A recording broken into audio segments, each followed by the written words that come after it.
Today, we're diving into the world of gRPC and exploring how transcoding can help you bridge the gap between modern microservices and traditional web technologies.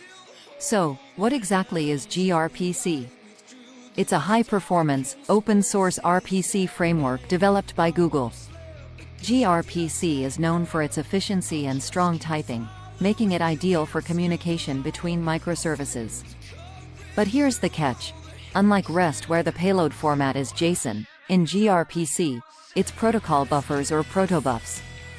gRPC relies on protocol buffers for serialization, which can be a challenge for environments that don't natively support it. Transcoding allows gRPC requests and responses to be converted into standard HTTP, JSON, making them accessible via regular HTTP APIs. This means you can interact with gRPC services using web browsers, API gateways, or even non-gRPC clients. Here's how it works. Each gRPC method is mapped to an HTTP endpoint. Imagine you have a gRPC service with a method called getUserProfile.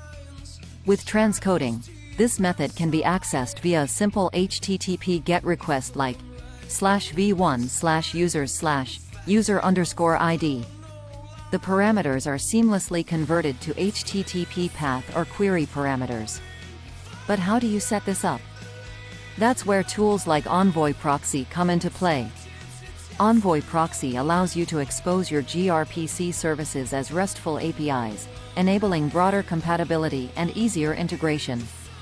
But gRPC transcoding in .NET can be implemented natively without the need for any external proxy, as .NET has built-in support for transcoding.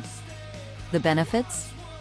You can leverage your existing REST infrastructure, migrate gradually from REST to gRPC without breaking existing clients, and make your APIs easier to consume, even for platforms that don't support gRPC natively. Let's break it down with an example.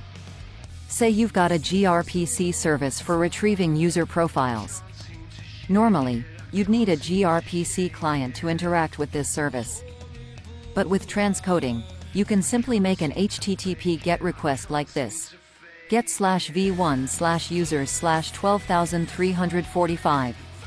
The server handles the conversion, processes the gRPC call, and returns the response in JSON. Transcoding gRPC is more than just a technical trick. It's a bridge to greater interoperability and smoother integration across your systems. Whether you're transitioning to microservices or just want to make your gRPC services more accessible, transcoding is a game changer. If you found this video helpful, don't forget to hit the like button and subscribe to our channel for more insights on the latest in technology.